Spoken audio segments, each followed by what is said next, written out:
Chapter overview बता रहे थे, introduction to incorporation of the company, company incorporation का पहले पूर्वाभास किया था, कैसे एक 1% कंपनी का कॉन्सेप्ट था, 1% कंपनी कैसे स्टार्ट हो सकता है, समझ में आई बात, उसके ऊपर भी हम बात कर रहे थे। फिर आगे चलते हुए हम प्राइवेट लिमिटेड और पब्लिक लिमिटेड की मतलब डिफरेंसेस ही बता रहे थे, लेकिन यही ऑब्जेक्टिव नहीं है इस चैप्टर में आकर के आपको समझना यही है कि इनकॉर्पोरेशन के लिए लॉ और प्रोविजंस क्या है, समझ में आई बात। This is the thing, otherwise तो बिजनेस स्टडीज में भी वो चीज़ आप पढ़ रखे हो। बहुत बात, जो छोड़ के चले गए नालायक है ही जो है। धन्यवाद। तो यहाँ पे देखो कंपनीज एक्ट, प्रोमोटर्स किसे कहते हैं। तो सबसे पहले अगर आपकी छोटा क्वेश्चन आएगा 3 मार्क, तो यहाँ पे याद रखो प्रोमोटर्स हैं। जो जो सवाल बनने हैं हम बता दे रहे हैं, ठीक है। आगे आप सवाल लिख लो, लॉन्ग क्वेश्चंस, ठीक है ना। कल फर्स्ट क्लास में हम नहीं बताए थे, तो यहाँ पे लॉन्ग क्वेश्चंस आप लिख लो। उसमें क्या होने वाला है सबसे पहले, तो सबसे पहले कि व्हाट इज द, लिखो व्हाट इज द, या फिर कॉन्सेप्ट पूछा जा सकता है, या फिर मीनिंग पूछा जा सकता है ऑफ कंपनी, ऑफ कंपनी। तो ये लॉ के हिसाब से, थोड़ा भाषा के हिसाब से लिखोगे, जैसे हम बताए थे ना क्या चीज़ें उसके अंदर क्या क्या आता है। फर्स्ट लाइन में कॉर्पोरेट मतलब ये कंपनी एसोसिएशन ऑफ पर्सन और नहीं रहा, समझ रहे बात, सिर्फ वही नहीं रहा, क्योंकि 1% ऑफ कंपनी भी आ चुका। तो company having a separate legal entity for a perpetual succession, understand the point, यही चीज़ सब लिखोगे। तो कंपनी क्या है, और उसके बाद what are the various procedures. तो नेक्स्ट क्या है, व्हाट आर द प्रोसीजर्स, ठीक है ना, ये बात है, what are the various procedures for incorporation और फॉर्मिंग ए कंपनी और incorporation of a company, understand the points. तो वही कंपनी को स्टार्ट करने के लिए सर्टिफिकेट वगैरह जहाँ से काम होता है, लीगल काम होता है, वहाँ से कंपनी को रजिस्टर करने के लिए उसको कहा जाता है इनकॉर्पोरेशन ऑफ कंपनी। लेकिन उससे पहले यहाँ पे आपको फॉर्मेशन ऑफ कंपनी कहा जाता है, जहाँ पे प्रमोशन पार्ट है उसको फॉर्मेशन ऑफ द कंपनी कहा जाता है। ये हम उतना तक बात किए ही थे, ठीक है ना। तो फिर आगे चलते हुए बी वेरी पेशेंट, जुड़े रहिए आगे। तो यहाँ पे यही बात हुआ था, पब्लिक कंपनी कब कहोगे, जब 7 और मोर पर्सन जुड़े जाएंगे आपके साथ, उसके पब्लिक कंपनी कहा जाएगा। ये अनलिमिटेड, अब जैसे कि आपको टाटा मोटर्स लिमिटेड बताए थे, टाटा की हारी कंपनी, समझ में आई बात, बिरला, रिलायंस की इंडस्ट्री की बहुत सारे कंपनीज। तो ये पब्लिक कंपनीज होते हैं। प्राइवेट कंपनी 2 से 200 मेंबर तक यहाँ पे आप जोड़ सकते हो। 1% कंपनी सिर्फ और सिर्फ एक ही मेंबर यहाँ पे रहेगा। यही बात हुआ था फॉर्मेशन ऑफ कंपनी सेक्शन 3 के अंदर वेरियस कंडीशंस क्या थे वो बात किए थे, बिल्कुल इनकॉर्पोरेशन ऑफ कंपनी यहाँ से स्टार्ट हुआ था और इसके प्रोसीजर बताए थे हम। तो यहीं से आप फिर से शुरू करते हैं। चलिए लेट्स गेट स्टार्टेड। आज की क्लास यहीं पे स्टार्ट होने वाला है।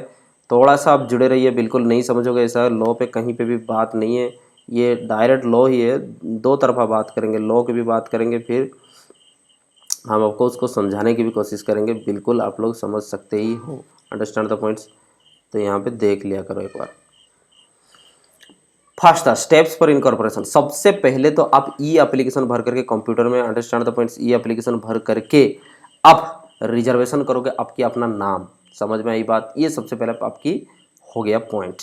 उसके बाद आप क्या करोगे, ड्राफ्टिंग और साइनिंग मेमोरेंडम ऑफ एसोसिएशन, मतलब कंपनी का जो मेन डाटा होता है, जिसमें रजिस्टर्ड ऑफिस, आपके नाम वगैरह क्या होगा और क्या ऑब्जेक्ट लेकर के कंपनी खोल रहे हो, कंपनी प्रोफाइल का जो डॉक्यूमेंट होता है, ये नंबर 1 डॉक्यूमेंट। कंपनी का रूल रेगुलेशन का जो डॉक्यूमेंट होता है वो एओए और आर्टिकल्स ऑफ एसोसिएशन कहा जाता है। उसको विस्तार में हम चर्चा करने वाले हैं आगे। तो इसको सबसे पहले आप ड्राफ्टिंग करोगे, ड्राफ्टिंग करने के बाद फिर साइन करने के लिए इसको भेजा जाएगा। Understand the points, this is the thing. पे आज हमको ओरिजिनल फाइल तो ही नहीं मिला, तो this is my edited file, understand. Next, तो इसको फिर सबमिशन कहाँ करोगे, आरओसी में। बताए थे आरओसी जन्मदाता है कंपनी के, ठीक है ना।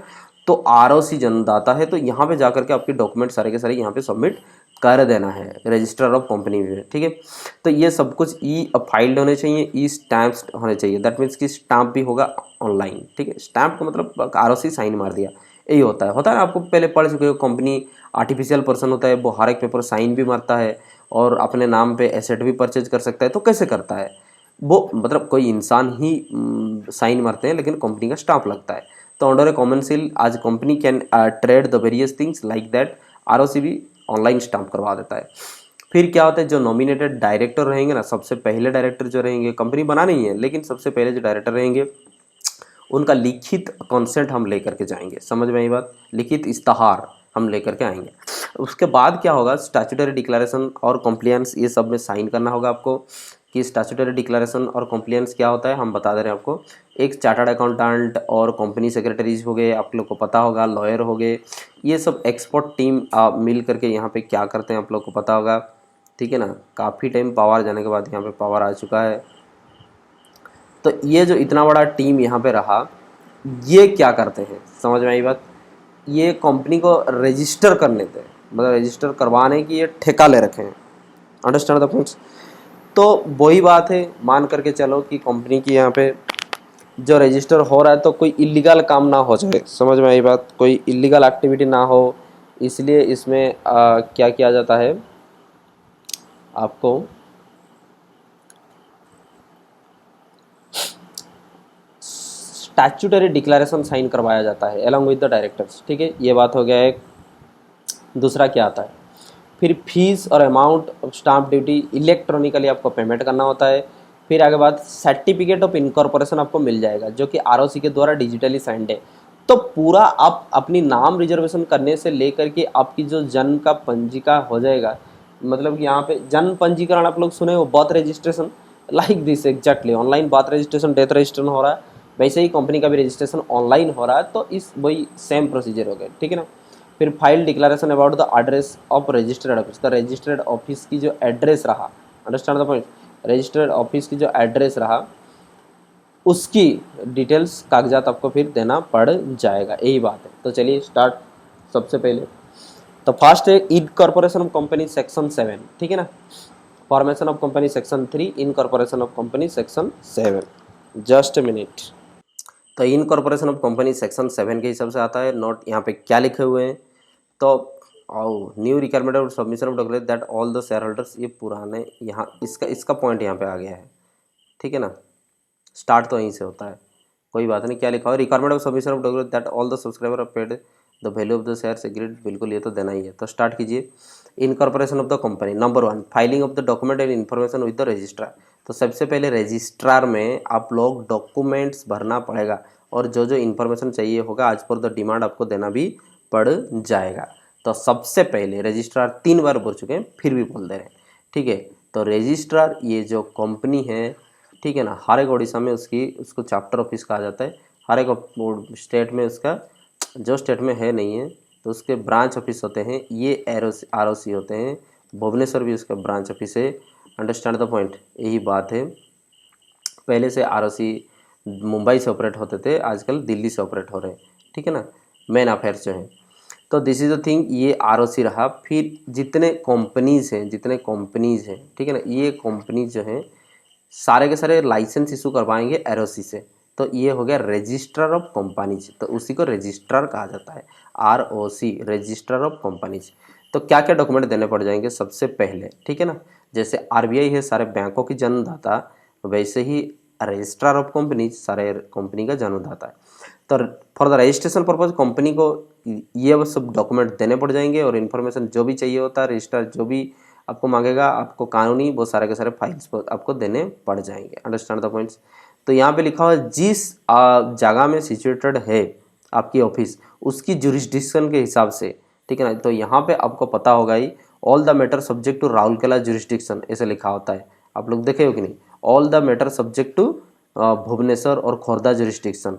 इसका मतलब क्या होता है जुरिस्डिक्शन का मतलब कि दैट मीन्स कि आपकी लीगल कानूनी कागजात और भी कुछ कार्रवाई चाहिए होगा तो वो राउरकेला के हिसाब से चलेगा, यहाँ पे भुवनेश्वर की कोर्ट के हिसाब से चलेगा, ये तो छोड़ दीजिएगा।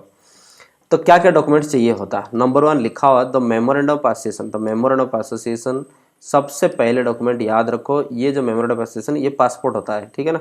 आप जैसे फॉरेन जाओगे तो बिल्कुल आपको पासपोर्ट चाहिए, वहाँ पे आपका परिचय इंडिया का सब कुछ लिखा होता है। वैसे ही कोई बच्चा मतलब जन्म हो रहा है तो सबसे पहले उसका जन्म आधार कार्ड जो है वो मेमोरेंडम ऑफ एसोसिएशन होता है। तो और क्या चाहिए, आर्टिकल्स ऑफ एसोसिएशन, ये मेमोरेंडम ऑफ एसोसिएशन पहले से बताया, कंपनी प्रोफाइल लिखा होता है, आर्टिकल्स ऑफ एसोसिएशन में कंपनी का रूल रेगुलेशन लिखा होता है। ये पहले अब ड्यूली साइंड, मतलब आप फाइल क्या क्या रहेंगे आपके रूल्स रेगुलेशन और क्या क्या कंपनी की आपकी ऑब्जेक्ट पर्पज रहेगा, आगे बताया जाएगा उसमें क्या होता है। ये दोनों आपकी साइन होने हैं by all the subscriber to the memorandum. Memorandum को सब्सक्राइब ये लोग किए हैं करके एक साइन किया जाता है उसमें, ठीक है ना। नेक्स्ट सब्सक्राइबर का क्या मतलब रहा यहाँ पे, दैट मीन्स कि those who signed that document they are called the subscriber of that document. समझ में आ रहा, बिल्कुल समझोगे। फिर यहाँ पे क्या चीज़ लिखे हुए हैं देखो, ए declaration by person who is engaged in the formation of, हाँ तो जो लोग बाकी कंपनी की फॉर्मेशन में एंगेज हुए हैं, जैसे कि वो एडवोकेट हो सकते हैं, एक चार्टर्ड अकाउंटेंट हो सकते हैं, एक कॉस्ट अकाउंटेंट हो सकता है, एक कंपनी सेक्रेटरी हो सकता है, पहले से बताए ना जो प्रैक्टिस कर रहे हैं, वो पर्सन क्या होता है इन रियलिटी कंपनी का काम करते हैं। तो उसीलिए और by person named in the director manager secretary of the company, समझ रहे हो कि नहीं। और कौन पर्सन जो फॉर्मेशन करने की काम कर रहे हैं, तो वो तो एक्सपर्ट पर्सन होते हैं, जैसे कि advocate, chart accountant, company secretary, cost accountant. बताएं ये लोग क्या कर रहे हैं, कंपनी की रजिस्ट्रेशन की मदद कर रहे हैं। और आपकी कंपनी में मालिक अभी कौन बने हुए हैं, डायरेक्टर, सेक्रेटरी, मैनेजर, ये सब सारे के सारे एक डिक्लेरेशन देंगे। समझ में आई बात। सबसे पहले memorandum of association number 1, number 2, number 3 declaration देंगे कि हम जो भी यहाँ पे डेटा दे रखे हैं वो सारे के सारे सही है हमारे हिसाब से। Understand the points. और उसके समेत प्रेसिडेंटल और इंसिडेंटल देयर टू, मतलब उसके संलग्न जो भी तथ्य रहे वो सारे के सारे सच है, ये हम मान रहे हैं, ये हमारा दावा है, ये कह करके एक तो डॉक्यूमेंट एवं दिया जाता है। प्रेसिडेंट और incidental thereto, understand the points, सारे के सारे कंप्लाई किया जाता है। तो डिक्लेरेशन देना पड़ता है बाबू। होता है ना, आप जब फेसबुक अकाउंट खोल रहे हो नीचे होता है ना चेक दिस बॉक्स है, और signing in that means you are agreeing to the terms and conditions, होता है कि नहीं, वही बात। तो टर्म एंड कंडीशन एग्री आपको करना पड़ेगा डिक्लेरेशन को साइन करके। फिर क्या लिखा हुआ, a declaration from each subscriber to the memorandum person named in the first directors. First director जो रहेंगे ना, फास्ट डायरेक्टर देखिए, ये तो कंपनी रहा, ये तो कंपनी हम बताए थे परपेचुअल सक्सेशन, ठीक है ना, कंपनी चलता है परपेचुअल सक्सेशन जो थियरी है उसके आधार पे। दैट मीन्स ये कंपनी चलता ही जाएगा, मतलब यहाँ पे आज ये डायरेक्टर, वो आएगा, ये आएगा डायरेक्टर, बहुत सारे डायरेक्टर आएंगे, शेयर होल्डर जाएंगे, लेकिन कंपनी चलता ही रहेगा, ठीक है ना। तो लेकिन वो कह रहा पहले तो, सबसे पहले तो डायरेक्टर कोई रहेंगे ना भाई, सबसे पहला तो कोई डायरेक्टर रहेंगे ना, तो वो डायरेक्टर सब कौन होते हैं, समझ रहे हो उनका, उसका कहने का मतलब वही होता है, सबसे पहला डायरेक्टर सब कौन है। तो उन सबसे आपको प्रोपोज डायरेक्टर जो भी है उनका कॉन्सेप्ट लिया जाएगा, उससे आपकी एक डिक्लेरेशन लिया जाएगा, ठीक है। फिर क्या लिखा हुआ देखो, क्या डायरेक्ट लिया जाएगा, फर्स्ट डायरेक्टर जो होते हैं, ये चौथा डॉक्यूमेंट मान करके चलो, तो उसमें लिखा हुआ है कि यहाँ पे कोई ऑफेंस नहीं किए हैं, कोई मतलब गलती नहीं किए हैं, for promotion, formation, management of any company, understand the point, this is the thing, he is not convicted of the ये कंपनी और एनी कंपनी की फॉर्मेशन प्रमोशन में कोई भी ऑफेंस काम, दैट मीन्स कि कोई भी उनका फॉल्ट, गलत काम नहीं था, करप्शन नहीं किए थे। और लिखा हुआ था कि वो कहीं पे भी दोषी नहीं ठहराए गए, फ्रॉड नहीं किए हैं, मिसफिजेंस मतलब मिस अप्रोप्रिएशन नहीं किए हैं, कभी भी ड्यूटी का जो उल्लंघन नहीं किए हैं, ब्रीच नहीं किए हैं, अंडरस्टैंड द पॉइंट। तो इस एक्ट के तहत हो या फिर इस कंपनी की जो पहले भी जो एक्ट रहा हो with in the last 5 years, understand the points. क्या समझ में आया, फिर से लॉ होता है कॉम्प्लेक्स, हम कोशिश करते हैं उसको आसान भाषा में समझाना, समझ में आई बात। बिल्कुल, यहाँ पे जो लिखे हुए हैं वो लॉ की तो एकदम बेयर एक्ट नहीं लिखा हुआ, ठीक है ना, कभी दिखा देंगे हम नेक्स्ट क्लास में बेयर एक्ट कैसे होता है। बेयर एक्ट स्टार्ट होता है non withstanding that subject to condition that, ऐसे लिखा हुआ होता है, अनलेस अदरवाइज स्टेटेड है, ऐसे लिखा होता है, लॉ स्टार्ट होता है। तो पूरा बेयर एक्ट दिमाग में नहीं जाएगा बच्चों की इस लेवल के, अंडरस्टैंड द पॉइंट। तो दैट्स वाई क्या होता है, थोड़ा सा इसमें जो ऑथर रहे वो ऐड किए हैं थोड़ा सा, थोड़ा बहुत चीज़ें, तो हम जो रहे और थोड़ा बहुत इधर उधर ऐड किए हैं चीज़ें, तो मिला जुला करके जो आपके दिमाग में समझ आएगा। तो बिल्कुल पहला बात है, एक डिक्लेरेशन लिया जाएगा सबसे जो फास्ट डायरेक्टर हैं कि वो कोई ऑफेंस नहीं किए थे, कोई गिल्टी नहीं है, उनका कोई मिसअप्रोप्रिएशन नहीं है कोई भी कंपनी के साथ या फिर इस कंपनी के साथ, और वहाँ पे ड्यूटी का कोई उल्लंघन वो लोग नहीं कर रहे हैं और इस कंपनी की एक्ट के हिसाब से काम कर रहे हैं, और लास्ट 5 ईयर्स में वो कभी दोषी नहीं ठहराए गए हैं उनका, नहीं तो वो फास्ट डायरेक्टर यहाँ पे नहीं बन सकते हैं कंपनी के। एंड ऑल द डॉक्यूमेंट जो भी रजिस्ट्रार ऑफ कंपनी को हम भेजे हैं रजिस्ट्रेशन के लिए वो सारे के सारे सही थे और कंप्लीट थे, in correct and complete, understand the points, to the best of his knowledge and belief. समझ में आई बात। हमारे ज्ञात सार में ये जो भी भेजे थे हम सारे के सारे डॉक्यूमेंट का जो डेटा था वो सही था और कंप्लीट था, अंडरस्टैंड। क्योंकि आप सही तो भेज दोगे लेकिन इनकम्प्लीट डेटा दे दोगे तो that is also called the offence. समझ में आई बात। जैसे हम बता रहे हैं आपको यहाँ पे लिखे हो कि हम आयरन ट्रांसपोर्ट करेंगे, लेकिन आप यहाँ पे चुप रहे कि आप बंदूकें ट्रांसपोर्ट करोगे, समझ रहे हो कि गन भी ट्रांसपोर्ट करेंगे। बाद में जा करके कहो हम तो बोले थे कि ट्रांसपोर्ट करेंगे, हम ये नहीं बताए थे कि हम आयरन ट्रांसपोर्ट करेंगे कि बंदूकें ट्रांसपोर्ट करेंगे। आप कहोगे फिर हम ट्रांसपोर्ट करेंगे तो करेंगे ना भाई, हम बंदूकें बम भी ट्रांसफ़र करेंगे, नहीं कर सकते हो आप। तो you have to say that completely that this is our transporting company and we will transport the iron and allied materials। समझ में आई बात। तो ये चीज़ आपको यहाँ पे सॉरी, ये चीज़ आपको यहाँ पे लिखना होगा, आपको स्पेसिफाई करना होगा। आगे चेक करके चलो, शुरुआती होता है थोड़ा ज़्यादा एक्सप्लेनेशन होता है, आगे थोड़ा स्पीड चलेगा। फिर आगे लिखा जो address for correspondence registered office जब तक एस्टेब्लिश हुआ नहीं है, आपका कंपनी बना नहीं है, तो address for correspondence till it's registered office is established, कोई कॉरेस्पॉन्डेंस एड्रेस आप लिखोगे तो ये वाला पॉइंट अगर इसको चौथा माने तो ये पांचवा पॉइंट हो गया। मतलब क्या क्या डॉक्यूमेंट्स और इन्फॉर्मेशन हम दे रहे हैं आरओसी को कंपनी रजिस्ट्रेशन के लिए, ठीक है। फिर पर्टिकुलर्स क्या दोगे, name including surname, family names, देख रहे हो सब मांगा जा रहा है, क्योंकि आप कहीं गलती करोगे तो आपको घर आकर के पकड़ा जाएगा। सर ऐसा क्या रियलिटी होता है? बिल्कुल होता है। आपको फॉरेन कंट्री भी चला जाए आपको नहीं छोड़ा जाएगा, ठीक है। तो आपकी name including surname, family names, residential address, आपकी नेशनलिटी, सारे के सारे जो मेमोरेंडम में साइन किए हैं उनका आइडेंटिटी के साथ ये सारे के सारे डिटेल्स आपको चाहिए, ठीक है ना। तो यहाँ पे अगर बॉडी कॉर्पोरेट है तो सच पर्टिकुलर्स में भी prescribed in the case of subscriber being body corporate such भाई आज में भी। हाँ, तो लिखा हुआ एक मेंबर आपको पता है, एक डायरेक्टर एक कंपनी भी हो सकता है, जैसे हम बता रहे हैं ये एक कंपनी है, ध्यान से यहाँ पे देखो सुनो, हम बता रहे हैं ये एक कंपनी है।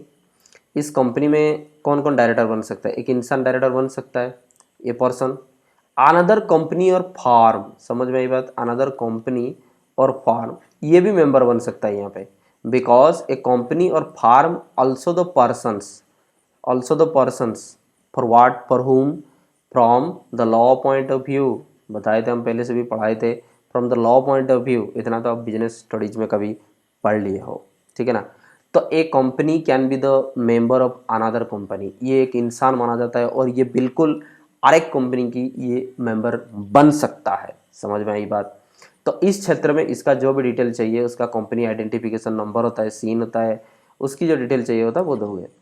फिर लिखा हुआ अगर पाँच, ये छठा पॉइंट मान ले तो name including the surname of the director identification number, फिर डीन चाहिए होता है, रेसिडेंशियल एड्रेस।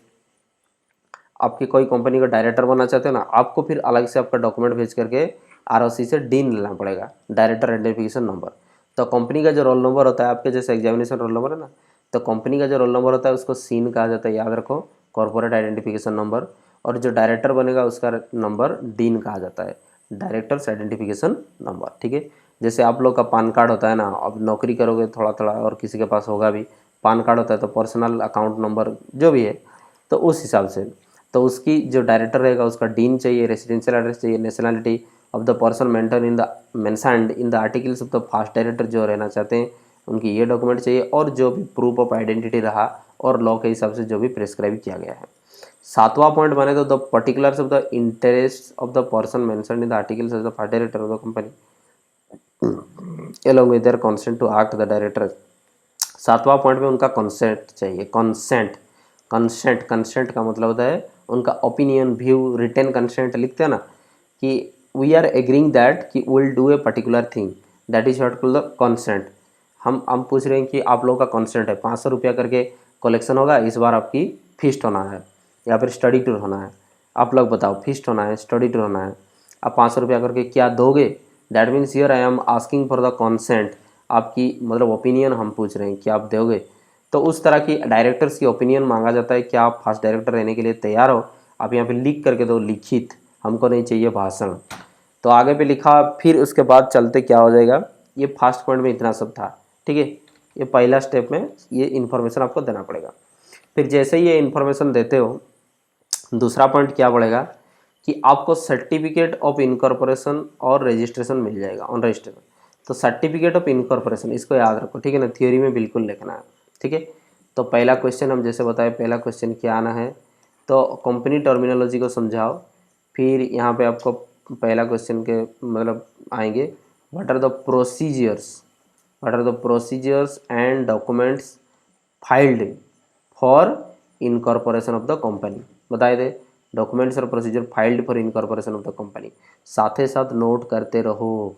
समझ में आई बात? यूँ भात दाल चावल रोटी तड़का खा करके मत देखा करो। तुम लोग होते आए मैगी खाते रहते हो तुम लोग, मैदा है भाई, मैगी खाते कभी जान चला जाएगा तुम्हारा। नेक्स्ट, तो कॉपी पेन नोट्स लेकर के बैठो और बिल्कुल लिखो। समझ में आई बात? पढ़ने के लिए कभी टाइम नहीं होता, कभी वक्त नहीं होता, कभी भी पढ़ सकते हो। कभी कभार मार्क किए आप लोग, कभी हम रात 1 बजे कभी कोई मैसेज करते हैं, कोई टेक्स्ट करते हैं, इंपॉर्टेंट चीज़ें भी। Understand the points. आगे देखो, तो issue of certificate of incorporation और रजिस्ट्रेशन। तो रजिस्ट्रार जो होते हैं वो डॉक्यूमेंट्स और इन्फॉर्मेशन आप जो फाइल किए हो, मतलब रजिस्ट्रार जो ऑफिस है, ठीक है ना, रजिस्ट्रार जो ऑफिस है, रजिस्ट्रार ऑफ कंपनीज जो रजिस्टर करवाता है उसका नाम रजिस्ट्रार है, ठीक है ना। तो जो एग्जामिनेशन करवाता है उसका नाम एग्जामिनर है। आप लोग एग्ज़ाम देते हो इसलिए आपका नाम एग्जामिनी है, एग्जामिनी। एग्ज़ाम हम करवाते हैं इसलिए हमारा नाम एग्जामिनर है। समझ आई बात? तो जो जो रजिस्टर करवाता है उसका नाम रजिस्ट्रार है। तो वही बात है यहाँ पे, आपकी डॉक्यूमेंट इन्फॉर्मेशन और फाइल्स के आधार पे यहाँ पे आपको बिल्कुल देखा जाएगा। अगर सही सब कुछ डॉक्यूमेंट रहा तो आपको इशू किया जाएगा एक certificate of incorporation. Prescribed format उसके लिए होता है, ठीक है ना। आपकी प्रपोज्ड कंपनी जो भी दे रखे हो उस प्रपोज कंपनी को शुरुआत करने के लिए यहाँ पे आपको मिलेगा सर्टिफिकेट ऑफ इनकॉर्पोरेशन। फिर जैसे ही सर्टिफिकेट ऑफ इनकॉर्पोरेशन मिलेगा वहाँ पे लिखा होगा कंपनी का रोल नंबर। उस रोल नंबर का नाम होता है कॉर्पोरेट आइडेंटिटी नंबर, सिन। तो सिन नंबर क्या होगा, लिखा होगा, उस नंबर मिलेगा तो उस नंबर में पहचान होगा। क्योंकि यहाँ पे हज़ारों नहीं लाखों की संख्या में कंपनी हो गया। अब समझ में आई बात? तो कैसे पहचान में आएगा कौन सा कंपनी, समझ रहे हो? तो डेटाबेस में सीन रहेगा। तो यहाँ पे लिखा हुआ जिस डेट से मेंशन किया गया उसी डेट से आपको सर्टिफिकेट ऑफ इनकॉर्पोरेशन मिल जाना है। रजिस्ट्रार आपको अलॉट करेंगे एक यूनिक आइडेंटिटी नंबर, उसका नाम रहेगा कॉर्पोरेट आइडेंटिफिकेशन नंबर, जो कि आपकी डिस्टिंक्ट आइडेंटिटी रहेंगे बाकी सारे कंपनी में। और ये आपको सर्टिफिकेट में हमेशा लिखा रहता है, आपकी सर्टिफिकेट में इंक्लूड होगा। समझ में आई बात? This is the thing. जिस दिन कंपनी किसी को भेज दोगे, पार कर दोगे वगैरह, ये सिन नंबर आपसे चला जाएगा, ठीक है। तो जैसे कि आप लोग को यहाँ से भगाया जाएगा या तो आप भाग जाओगे तो आपका रोल नंबर आपसे छीन लिया जाएगा, लाइक दिस। फिर नेक्स्ट प्रोसीजर होता है क्या, आप देख लो, maintenance of copies of all document and information. जब तक आपका कंपनी है तब तक आप रजिस्टर्ड ऑफिस में आपके डॉक्यूमेंट्स मेंटेन करके रखना बाउंड है। Understand the point? Till it's dissolution, जब तक कंपनी बंद ना हो जाए तब तक आपको रखना है। फिर आगे क्या लिखा हुआ, नेक्स्ट पॉइंट जो लिखा हुआ, अगर आप फॉल्स और इनकरेक्ट इन्फॉर्मेशन देते हो, यहाँ पे थोड़ा पॉइंट्स ज़्यादा है शायद, इस ऑर्डर पे हमको बात कर दे रहे हैं, दिखा दे रहे हैं क्या क्या हो सकता है, उसके बाद दूसरा चर्चा करेंगे। तो जहाँ पे आप फॉल्स और इनकरेक्ट इन्फॉर्मेशन देते हो, ठीक है ना, आपकी डेटा जो भी रहा जो सच है उससे परे आप कोई फॉल्स इन्फॉर्मेशन देते हो, आप कोई इनकरेक्ट इन्फॉर्मेशन अगर देते हो यहाँ पे, तो क्या समस्या होगा हम बता दे रहे हैं। इनकॉर्पोरेशन के दौरान, ड्यूरिंग द इनकॉर्पोरेशन प्रोसेस, अगर तो आपको पनिश किया जाएगा फॉल्स इनकरेक्ट स्टेटमेंट देने के हिसाब से। Understand the points, which is hour of any of the document filed with the register in regulation. और आपको सजा मिलेंगे सेक्शन 447 के हिसाब से। तो यहाँ पे ठीक है, चलिए एक दो डॉक्यूमेंट अगर फॉल्स कर दिए कि हम ये फलाना ढिमका करेंगे वगैरह करके, एक कंपनी के लिए इतना क्यों किया जा रहा है? क्योंकि एक कंपनी में ना लाखों इन्वेस्टर्स होते हैं, हज़ारों इन्वेस्टर होते हैं। अगर ये सब का इन्वेस्टमेंट अगर डूब जाएगा तो ये देश की नुकसान है, समझ रहे हो? इसीलिए देश दखल अंदाज करता है कंपनी में, कंपनी एक्ट में, कंपनी रूल्स में। इसीलिए आपको समझ आ रहा है, because a public company that is associated with the welfare of the public. Public का पैसा में कंपनी बना है तो आप मनमर्जी नहीं कर सकते हो। इसलिए गवर्नमेंट लॉ बना के रखा है कि आप कंपनी को कैसे चलाओगे, झूठ मूठ का नहीं बोलोगे। तो कंपनी चलाने के प्रोसीजर अगर आपको मतलब पकड़े गए कुछ फॉल्स डॉक्यूमेंट में, तो 447 के हिसाब से आपको दोषी ठहराया जाएगा और पनिशेबल दिया जाएगा। लेकिन वाइटल चीज़ ये है, पोस्ट इनकॉर्पोरेशन, अगर कंपनी ऑलरेडी इनकॉर्पोरेटेड है और यहाँ पे आप फॉल्स और इनकरेक्ट इन्फॉर्मेशन आप दिए थे, तो क्या होगा आपकी, अब क्या होगा कालिया तेरा। देखो, जहाँ पे कोई भी टाइम में इनकॉर्पोरेशन के बाद ये प्रूव होता है कि कंपनी कोई यहाँ पे फॉल्स डॉक्यूमेंट या फिर इनकरेक्ट इन्फॉर्मेशन दे रखा था, तो वो रिप्रेजेंट करता है कि आप लॉ को तोड़े हो, आप उससे परे काम किए हो, suppressing the law. Understand the points? तो इस हिसाब से डॉक्यूमेंट्स और declaration file made incorporating such company वेनी फ्रॉडुलेंट, और कोई फ्रॉडुलेंट एक्शन में, अच्छा रुको एक minute, the promoters the person named in the first directors, किसको किसको पकड़ाया जाएगा। अच्छा, तो promoters the persons first director जो बने हैं, the company or person making the declaration under this section, उनको पकड़ाया जाएगा, बिल्कुल पकड़ना भी चाहिए, क्योंकि एक कंपनी फॉर्मेशन हो गया। अब तो इसमें जो मतलब एडवोकेट थे, जो लॉयर आपकी थे, जो चार्टर्ड अकाउंटेंट थे, जो पर्सन एक्सपर्ट थे, उन लोग गलती करके गए हैं, आप तो ये तो कह नहीं सकते हो ना। क्यों कह नहीं सकते हो? क्योंकि आप जो फास्ट डायरेक्टर्स या फिर उस टाइम जो डायरेक्टर्स थे, पूरा साफ लिखा गया है, जो फास्ट डायरेक्टर्स थे, जो प्रोमोटर्स थे, क्योंकि आप शुरू किए थे, तो जो प्रोमोटर्स थे, जो फास्ट डायरेक्टर थे, अगर जानबूझ करके फॉल्स डॉक्यूमेंट देकर स्टार्ट किए हो तो इनको नहीं पकड़ाया जाएगा कि जो काम किए हैं, आपको पकड़ा जाएगा। समझ में आई बात? तो यहाँ पे you will be found guilty for that conduct and you will be punishable. समझ में आई बात? 447 के अंडर जो भी लिखा होगा आगे, हो सकता है अमाउंट वगैरह भी लिखा होगा। और ट्रिब्यूनल क्या लिखा हुआ है? ट्रिब्यूनल मतलब कोर्ट ऑफ लॉ, ठीक है ना, स्पेशल कोर्ट ऑफ लॉ। तो जहाँ पे लिखा हुआ है फॉल्स इन्फॉर्मेशन देते हो, रिप्रेजेंट करते हो, तो इन्फॉर्मेशन वगैरह such company and fraudulent action, the tribunal में on application made being satisfied that situation warrants, कोई भी वारंट्स इशू कर सकते हैं आपके हिसाब से, और जो भी आप सजा हो उस टाइम आपको डिक्लेयर किया जाएगा। ये बहुत इंपॉर्टेंट पॉइंट नहीं है, आगे देखो। दिस इज अनलिमिटेड, आपके कॉन्सिक्वेंसेस क्या होने वाले हैं। हालांकि इसमें टेबल भी लिखा हुआ है, ये समरी हो जाएगा। कॉन्सिक्वेंसेस क्या हो सकते हैं अगर ऐसा कोर्ट कोई पास करता है आपके अगेंस्ट में वारंट्स, ठीक है ना, कि आप फॉल्स डॉक्यूमेंट वगैरह दिए थे, तो अभी क्या होना है।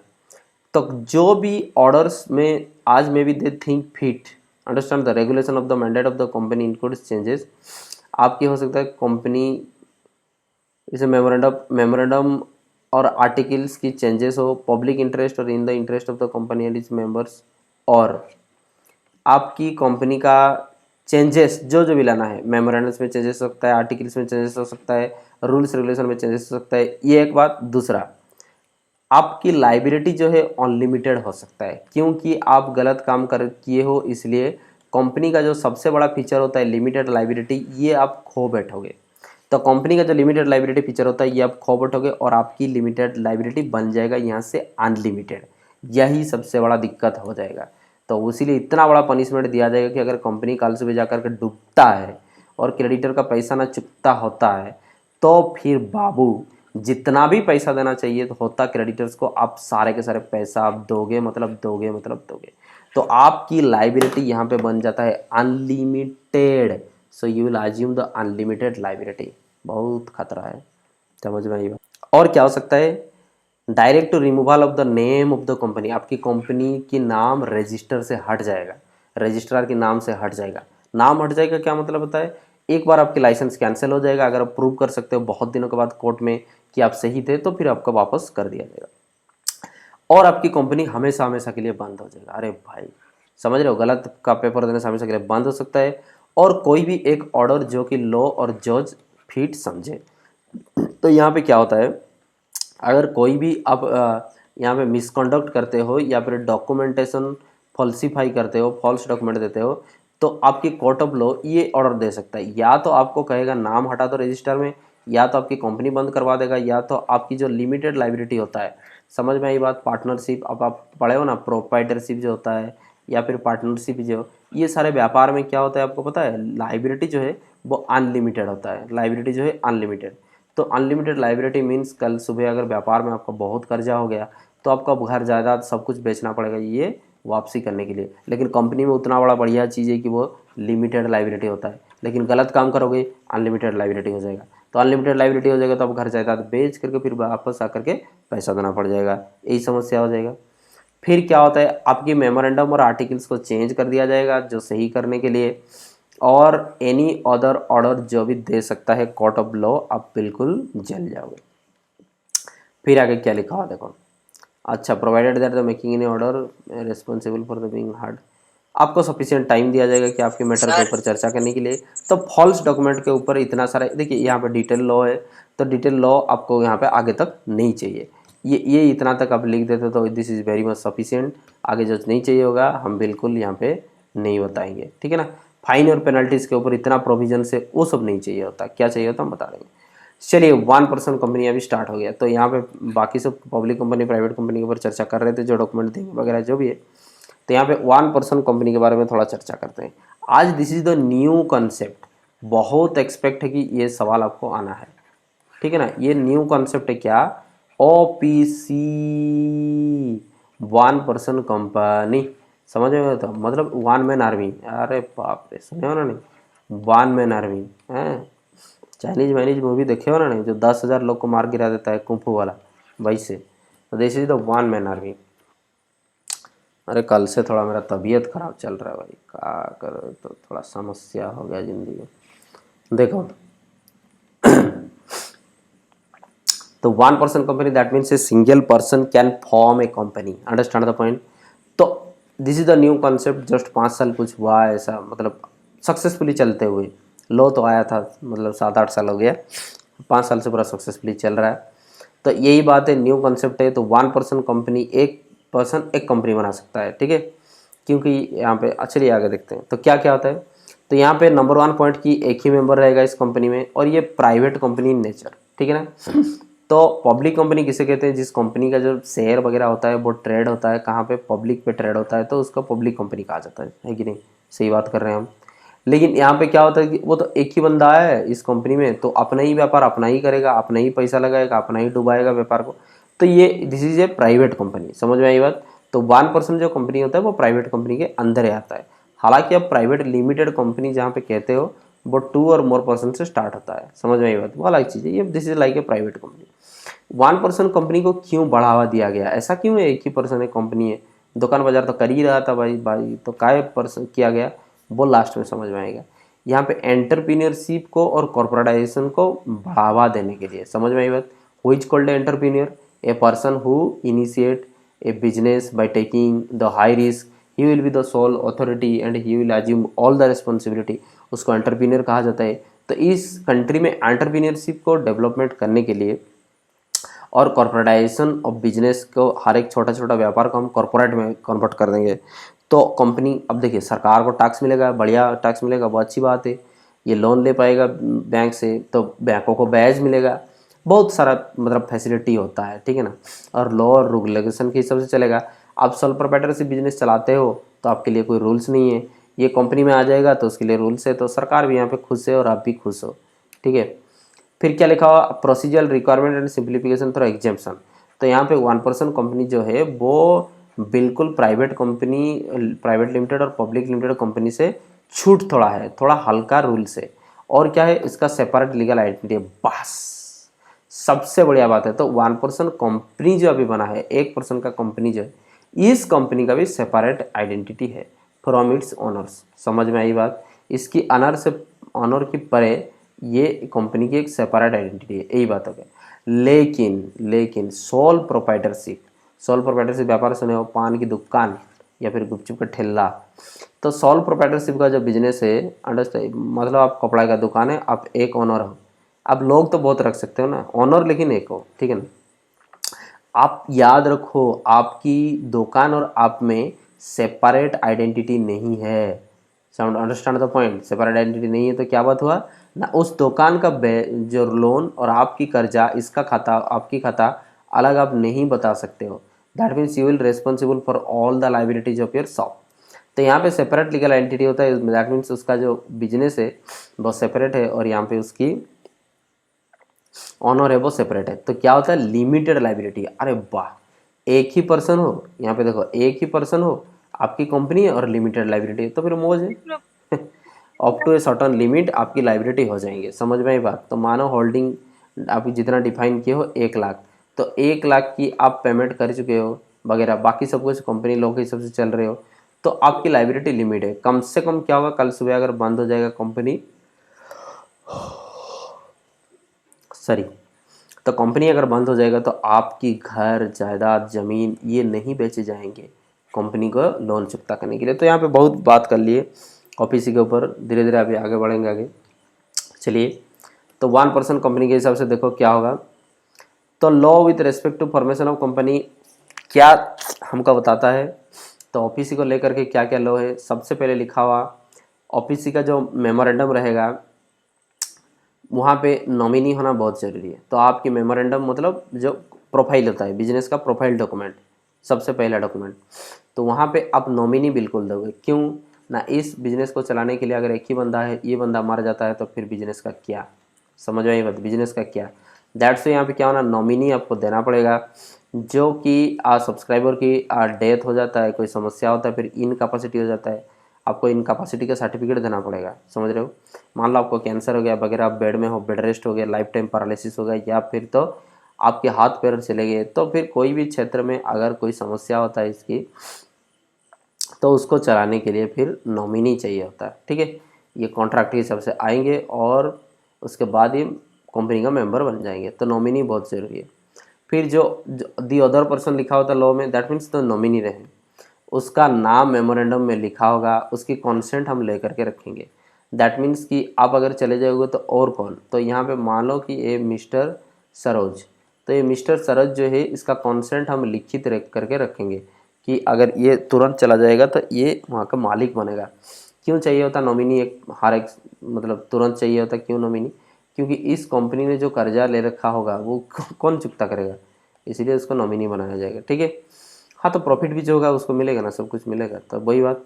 तो ये फाइल होगा रजिस्ट्रार ऑफ कंपनी जो है, उसका कॉन्सेप्ट जो है, ठीक है ना, इनकॉर्पोरेशन के टाइम पे ही। तो इनकॉर्पोरेशन के टाइम पे ही, ऐसे नहीं कि आप कहोगे कंपनी स्टार्ट कर देंगे उसके बाद देखा जाएगा, जो भी हम नॉमिनी ढूंढ पाएंगे उस नॉमिनी को हम ला करके बिठा देंगे। नहीं हो सकता, जिस दिन दुकान खोलोगे उस दिन डिसाइड होगा कि आपकी नॉमिनी कौन बनना है।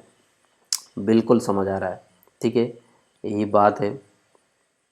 फिर आगे चलते हुए, now same shall be filed with the register of the company at the time of incorporation along with its memorandum.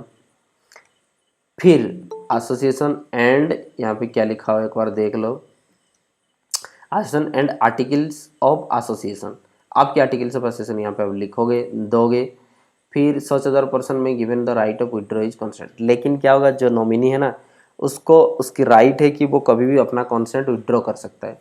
तो ये अगर मानो मिस्टर सरोज यहाँ पे नाराज़गी दिखाया, तो यहाँ पे मिस्टर अभिषेक को आप लाओगे, मतलब उसका कंसेंट लेकर के फिर भी आरओसी को भेज दोगे, समझ में आई बात। तो ये कंसेंट जो है विड्रॉबल कंसेंट है। लेकिन जो ओरिजिनल ओनर जो है, ओरिजिनल जो ऑफिस स्टार्ट किया है, आप नहीं कह सकते हो कि हम अपने मनमर्जी में छोड़ देंगे ये बिजनेस, ऐसा नहीं हो सकता। फिर क्या हुआ देखो, तो member of OPC may not time, हाँ ये बात लिखा, तो ओपीसी दैट मीन्स 1% कंपनी का जो मेंबर रहेगा, may at any time change the name of nominee का, मतलब ये बताए थे पहले, नॉमिनी का नाम चेंज कर सकते हो, लेकिन यहाँ पे नोटिस देना पड़ेगा किसको, रजिस्ट्रार को, समझ में आई बात। तो ये वाला बात हो गया कि नॉमिनी का जो अगर कभी चेंज करना चाहते हो उसको, तो उसका नाम देना पड़ेगा। बिल्कुल समझ आ रहा है, नॉमिनी कौन होता है, नॉमिनी मतलब आपकी घर की नॉमिनी कोई है, तो आप चले जाओगे तो घर उसका नाम को हो जाएगा, this is old called nominee. तो ये लीगल पर्सन होता है, आपकी अनुपस्थिति जब हुआ तो किसको सौंप दिया जाएगा, आपकी लाइबिलिटी, रिस्पॉन्सिबिलिटी एंड जायदाद, ठीक है, तो उसको कहा जाता है नॉमिनी, ठीक है ना, यही बात था। तो नॉमिनी का नाम अगर चेंज होता है तो वो माना जाएगा कि alteration of the memorandum, memorandum आपकी जो मेन डॉक्यूमेंट था कंपनी का प्रोफाइल डॉक्यूमेंट, वो चेंज हुआ है, दैट विल बी डीम्ड, ये माना जाएगा, deemed to be change, understand the point. फिर आगे देखो, कोई एक नेचुरल पर्सन ही और इंडियन सिटीजन होना चाहिए, वो ही हो सकता है 1% कंपनी का member, he is the only share holder that's a member. तो ये जो पर्सन है नेचुरल पर्सन होगा और वो इंडिया की रेसिडेंट होना चाहिए। आप ऐसा नहीं कह सकते हो कि ये कंपनी है और आप पर्सन, तो किसी को भी कहा जाता है, ऑर्गेनाइजेशन को भी पर्सन कहा जाता है कि नहीं, एक ऑर्गेनाइजेशन या फिर दूसरी कंपनी है, अदर कंपनी, ये other company is also regarded as the person. आप कम से कम अकाउंटिंग में तो पढ़े हो ना, organisation and companies and offices are also called the persons from the law point of view. तो अब सवाल यहीं पे खड़ा हो गया, अगर एक पर्सन के द्वारा कंपनी चला जा सकता है तो ये पर्सन क्या हो सकता है, दूसरा कंपनी भी तो हो सकता है, दूसरा ऑर्गेनाइजेशन भी हो सकता है, because organisation and companies are also known as the persons from the law point of view, समझ में आई बात। तो इसलिए आप ये भी बोल सकते हो, बोलने को तो बहुत कुछ बोला जा सकता है। तो यहाँ पे वही बात हो गया, तो इसलिए क्या किया गया बाबू कि यहाँ पे मना किया गया द नेचुरल पर्सन, और वो भी इंडियन सिटीजन होना चाहिए। क्यों, नहीं तो बाहर फॉरेन कंट्री से आएंगे और यहाँ से कंपनी खोलते जाएंगे, फिर कंपनी को लोन मिल जाएगा करोड़ों, फिर विजय मल्ल्या की तरह भाग जाएंगे। समझ में आई बात? वो भी एक बहुत बड़ा बिजनेस आजकल चल रहा है, ठीक है ना, सब कोई विजय मल्ल्या बन जाएगा। इसीलिए तो कोई नेचुरल पर्सन इंडियन सिटीजन ही हो सकता है, तो वो shall be eligible for incorporate the person of one person company, and जो नॉमिनी रहेगा and shall be the nominee of the, हाँ तो इंडियन सिटीजन और रेसिडेंट वो ही नॉमिनी बन सकता है वन पर्सन कंपनी का। समझ में आई बात? जो मेन मेंबर वो भी नेचुरल पर्सन इंडियन सिटीजन होना चाहिए और नॉमिनी। फिर यहाँ पे लिखा हुआ एक्सप्लेनेशन एक दिया गया है, ये पर्पज के लिए जो रेसिडेंट इन इंडिया हम किसको मानेंगे, इंडिया के रेसिडेंट हम किसको मानेंगे? A person who stayed in India is for a period not less than 182 days during the immediately preceding the financial year. समझ में आई बात? ये फाइनेंशियल ईयर की इमीडिएटली प्रीसीडिंग जो ईयर है, यहाँ पे वो मिनिमम 182 days इंडिया में रहा होगा, उसी को हम मानेंगे रेसिडेंट ऑफ इंडिया। समझ में आई बात? आगे इनकम टैक्स आप पढ़ोगे तो कौन resident of India from the income tax point of view वो बाद में समझोगे, लेकिन यहाँ पे लिखा गया है अगर ये पीरियड जो है फाइनेंशियल ईयर है तो उससे पहले वाला पीरियड जो था एक साल के पीरियड में अगर मिनिमम 182 days इंडिया में रहा है तो उसी को रेसिडेंट ऑफ इंडिया माना जाएगा। क्यों 182 days? Because we can say that is a half year. Understand the point? A half year. Half year कैसे पता चलेगा? 365 डिवाइडेड बाई 2, ये कितना हो जाना है? 360 का हो जाएगा तो 182.5, तो 182.5 days, तो वही बात है, उसको कंप्लीट कर दिया गया है 182 days, तो इसीलिए ये नंबर याद रखना बहुत इजी है। Understand the points? आप भी लिखोगे तो आधा साल जो रहा है लास्ट साल में उसको रेसिडेंट माना जाएगा और वही सिर्फ इंडिया में ओपीसी बना सकता है या फिर नॉमिनी रह सकता है। आगे क्या है वन पर्सन कंपनी की और क्या रूल है, सारे के सारे रूल हम चर्चा करेंगे। तो यहाँ पे आपको सवाल आने हैं वन पर्सन कंपनी का कॉन्सेप्ट क्या है और डेफिनेशन क्या है आएंगे, लॉ के हिसाब से डेफिनेशन लिखना है, भाषण नहीं, समझ रहे हो? और which are the various procedures for formation of the one person company और registration of the one person company. समझ में आई बात? तो उसका पूछा जाएगा procedures and provisions regarding incorporation of the OPC. Procedures and provisions regarding the OPC यहाँ पे आपको पूछा जाएगा। चलिए, तो कोई एक natural person shall not be a member of more than one OPC, एक वन पर्सन कंपनी से ज़्यादा आप मेंबर नहीं हो सकते हो, और एट द सेम टाइम आप क्या होगा और एक कंपनी का नॉमिनी आप नहीं बन सकते हो, मोर than one OPC. Understand the points? वही बात। तो यहाँ पे लिखा हुआ क्या चीज़ ना, आप जो एक मेंबर हो एक कंपनी का, साइमल्टेनियसली आप दूसरा कंपनी का मेंबर नहीं बन सकते हो वन पर्सन कंपनी का, ठीक है, पब्लिक कंपनी का बन सकते हो। ध्यान से सुनो, आपकी ये कंपनी है वन पर्सन कंपनी की, तो आप पब्लिक कंपनी के मेंबर बन सकते हो, लेकिन फिर से एक तो वन पर्सन कंपनी नहीं खोल सकते, नहीं तो फिर फायदा ही क्या होगा। Understand the points? One person means one person, that means you have to dedicated. Now उसके बाद क्या लिखा हुआ, हाँ तो मोर देन वन नॉमिनी भी नहीं बन सकते हो, आप किसी और कंपनी का नॉमिनी बन सकते हो लेकिन एक से ज़्यादा कंपनी की नहीं। फिर आगे लिखा हुआ जहाँ पे नेचुरल पर्सन बनना चाहता है मेंबर, लिखा हुआ डायरेक्ट, और नॉमिनी बनना चाहता है, वो मिनिमम 182 days लास्ट ईयर में रहना चाहिए, ठीक है ना, इंडिया में, तब उसको माना जाएगा रेसिडेंट ऑफ इंडिया, तब जाकर के वो मतलब हो सकता है। अगर बाई चांस वो 5 दिन के लिए इंडिया आ रहा है और बाहर रह रहा है, इसका मतलब this is a foreign citizen, उसको आपको पता है उसको एनआरआई कहा जाता है, नॉन रेसिडेंट ऑफ इंडिया। तो non resident of India NRI जो होता है वो उस हो सकता है कंपनी इंडिया से पैसा लेकर के भाग जाए, तो वो नहीं बन सकता। और यहाँ पे माइनर जो है वो बिल्कुल नॉमिनी भी नहीं हो सकता, मेंबर भी नहीं हो सकता वन पर्सन कंपनी का।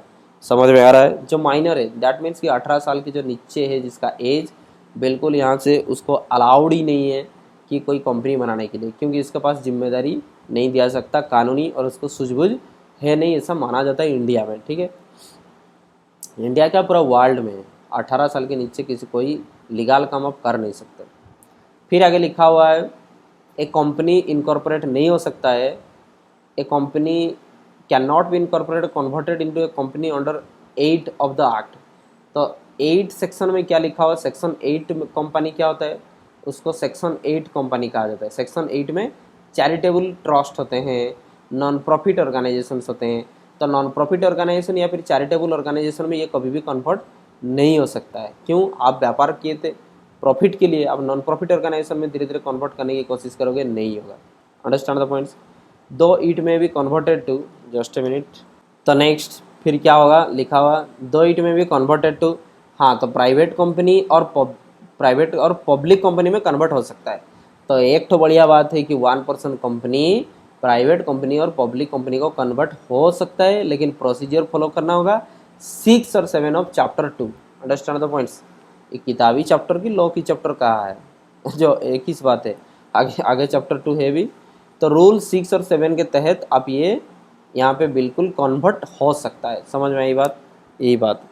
आगे देखो फिर और क्या लिखा हुआ, कभी भी एक company non banking financial investment activity में इन्वेस्ट नहीं कर सकता है और कोई कंपनी से भी शेयर में इन्वेस्ट नहीं कर सकता है, यही लिखा हुआ।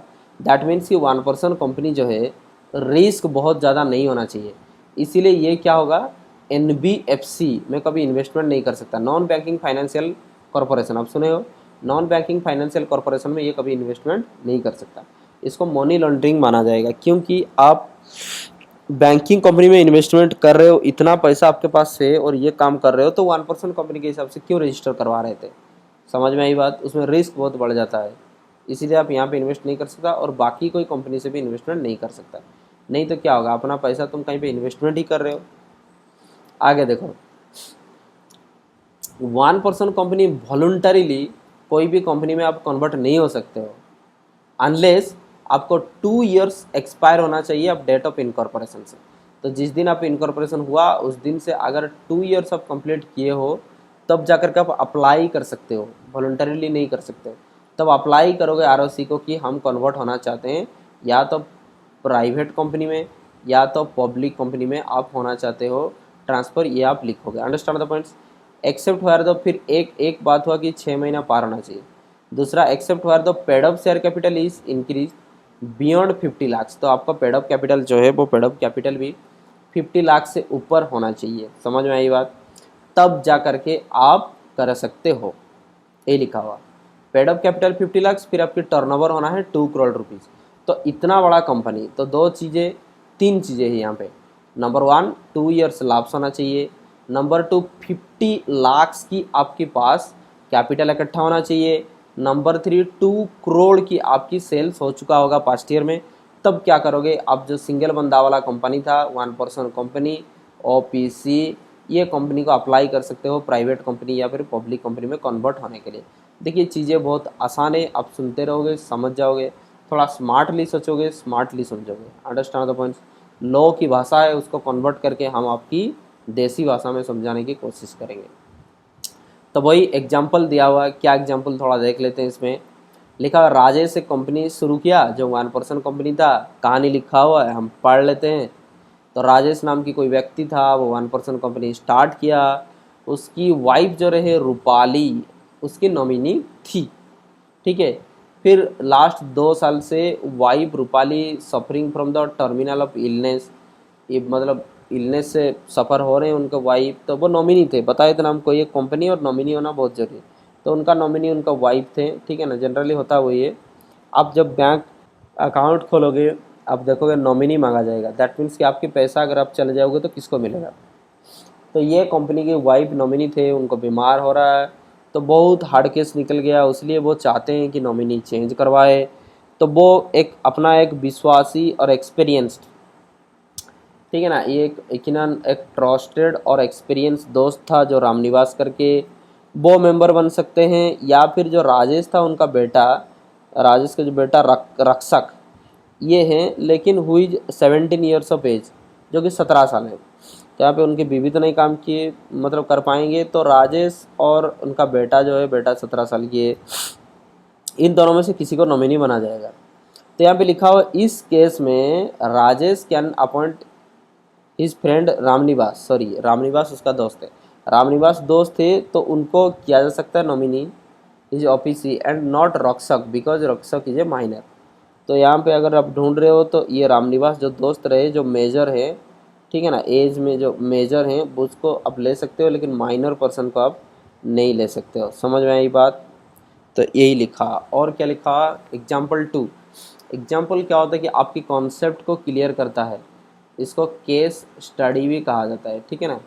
प्रैक्टिकल केस स्टडी दे दिया जाता है बड़ा प्रोफेशनल बुक में, प्रैक्टिकल ऐसा कभी प्रॉब्लम हुआ है तो अब दिया होता है, उसके हिसाब से पढ़ाया जाता है। यहाँ पे उतना बड़ा भी थियोरी नहीं बता रहे हैं हम, जहाँ पे आपको प्योर केस स्टडी आपको बताए, आपको एग्जांपल दिया जा रहा है।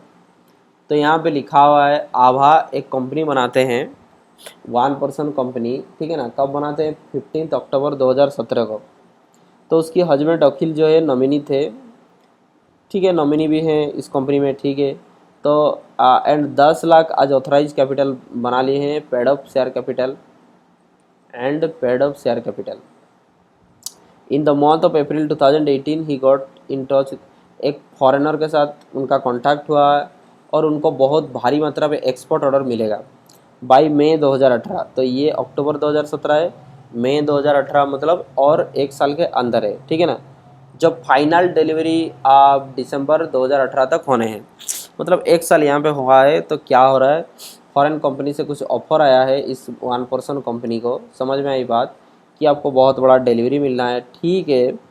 तो वो सोच रहे हैं कि अभी इस मतलब डुअलिटीज़ में है कि कन्वर्ट कर दें ऑफिसी प्राइवेट कंपनी को, क्योंकि आपको पता है जो 1% कंपनी है उसका लिमिटेशन होता है, आप एक्सपोर्ट इंपोर्ट इस सब में लिमिटेशन होता है। तो आप प्राइवेट लिमिटेड कंपनी बना दोगे तो यहाँ पे एक्सपोर्ट कर सकते हो, आप कंपनी फॉरेन की काम कर सकते हो। तो नेक्स्ट ट्वीट यहाँ पे आप देखो, यहाँ पे वही लिखा हुआ था। तो मई 2018 को वो कह रहे कि कन्वर्ट कर देंगे अपना कंपनी। तो हम तो आपको रूल सिखाए थे कि 2 साल होना चाहिए। तो इस क्षेत्र में आभा जो है वो कन्वर्ट नहीं कर सकते आपकी कंपनी को, क्योंकि बिफोर एक्सपायरी ऑफ 2 ईयर्स। तो व्यापार तो शुरू किए थे अक्टूबर 2017 को ना, अक्टूबर 2017 को। तो 2 ईयर्स ये कब होगा? 14 अक्टूबर 2015 में, क्योंकि 15 अक्टूबर 2017 को अगर स्टार्ट किया तो 2 ईयर्स कब होने हैं? 14 अक्टूबर, अक्टूबर मतलब 10, 2019, यहाँ पे जा कर के होंगे 2 ईयर्स। तो उससे पहले आप कैसे कर सकते हो? उससे पहले आप कन्वर्ट नहीं कर सकते हो। हालांकि यहाँ पे ऐसे भी नहीं होता, क्योंकि 10 लाख की कैपिटल ये लोग बना रखे हैं, हम यहाँ पे 50 लाख की बात किए थे, ठीक है। तो ये कदापि कन्वर्ट नहीं हो सकता। एक तो केस स्टडी हम बताए कहानी, फिर आगे देखो। फिर यहाँ पे लिखा object of formation of section 8 company. तो सेक्शन 8 कंपनी के ऊपर अभी बात जाता है। तो यहाँ पे हम साथ ही साथ क्या सीख रहे हैं? Public company, private limited company की बात किए। फिर यहाँ पे हम सीख रहे हैं उसके साथ उसकी रूल्स और लॉ क्या है, समझ में आई बात, वो भी हम यहाँ पे सीखने की कोशिश कर रहे हैं। तो टाइप्स ऑफ कंपनी हो ही रहा है, साथ ही साथ उसका रूल्स और उसका फॉर्मेशन का जो कंडीशन है उसको भी हम पढ़ रहे हैं। हमेशा क्लास में हम कभी भी हम 2 आवर्स आते हैं, वैसे भी आज मतलब 30 मिनट्स थोड़ा बहुत इधर उधर में लैप्स हो गया ना, तो वैसे भी 1 आवर 30 मिनट्स ही तो होना है, और कितना होना है। इतना आप धैर्य के साथ नहीं रह सकते तो आप संसार में जीवन में क्या करोगे? ये सफलता का पहला कुंजी है, धैर्य। सुने नहीं? स्कूल भी नहीं पढ़े यार। तो फिर क्या बात है, देखो formation of the company with charitable objects, वो किस में लिखा हुआ? सेक्शन 8 में लिखा हुआ, समझ में आई बात। With charitable objects, charitable objects का मतलब क्या होता है? आप मानो कि गरीब बच्चे को हेल्प करने के लिए आप कंपनी बना रहे हो, ऑर्फनेज। या फिर आप ऐसे कहोगे, आप सुने हो ना अभी जो, अरे कोविड जो समय था ना बाबू, उसमें क्या हुआ, हमारा यहाँ पे उड़ीसा से अभिषेक महापात्र जो गया एक्मो चिकित्सा के लिए, ठीक है ना, एक्मो ईसीएमओ ट्रीटमेंट के लिए जा रहे थे, एक एक करके जो जा रहे थे, उनको मिलाप करके एक वेबसाइट है जहाँ से हेल्प मिलता है, सहायता मिलता है, मिलाप। और एक डोनेशन फंड करता है केटो। तो ये केटो एक वेबसाइट है, मिलाप एक वेबसाइट है, इसको फंडरेजर कहा जाता है। तो ये सब फंडरेजर कंपनी है, समझ रहे हो कि नहीं। हालांकि ये कंपनी ही है लेकिन चैरिटेबल काम करते हैं। तो कोई किसी का सहायता चाहिए होगा, उनके लिए पब्लिक से क्या होता है, डोनेशन इकट्ठा करते हैं ये, और फिर जो भी विक्टिम होगा उसको डोनेट करते हैं, ठीक है ना। लेकिन बीच का मार्जिन इन लोग का होता है 5% से 15%, बहुत पैसा होता है, ठीक है ना। हम डोनेशन करने की एक बार सोचे भी थे, मतलब 1000 के ऊपर देंगे पैसा सोचे, लेकिन इन लोग का जो मार्जिन है 15 से 26% दिखा दिया डायरेक्ट। तो 24% मार्जिन होगा तो हम, ऐसा थोड़ी ना होता है, जो गरीब है उससे कम पैसा मिलेगा, तुम 26% मार लोगे। तो ठीक है जो भी है, लेकिन क्या है उसमें, ये जो रेवेन्यू है आप अपने ही जो बिजनेस है या फिर जो व्यवसाय है उसके लिए खर्चा करोगे, डिविडेंड आप नहीं बांट सकते हो। दैट मीन्स कि पर्सन्स यहाँ पे बेनिफिटेड नहीं हो सकते हैं। समझ रहे हो बात? चलिए अब देखते हैं क्या लिखा हो। तो सेक्शन 8 कंपनी किसको कहते हैं? जो नॉन प्रॉफिट ऑर्गेनाइजेशन है और चैरिटेबल ऑब्जेक्ट्स के लिए फॉर्म होते हैं। उनका ऑब्जेक्ट क्या है? तो सेक्शन 8 कंपनी होता है, डील्स कर रहा है, जो कंपनी फॉर्म हो रहे हैं, प्रमोट कर रहे हैं चैरिटेबल ऑब्जेक्ट्स। जैसे कि चैरिटेबल ऑब्जेक्ट मतलब कॉमर्स को प्रमोट कर रहे हैं, व्यापार को, या फिर आर्ट को, science, sport, education, research, social welfare, religion को भी जो बढ़ावा दे रहे हैं। लेकिन हालांकि रिलीजियन को बढ़ावा देने के लिए कभी कोई कंपनी नहीं बनना चाहिए। आप लोग को भी, आपको उस चीज़ को भी मतलब कमर्शियलाइज कभी नहीं करना चाहिए। समझ रहे हो? बहुत बड़ा मुद्दा है, हम बोलना नहीं चाहते लेकिन बता रहे हैं आप लोग को।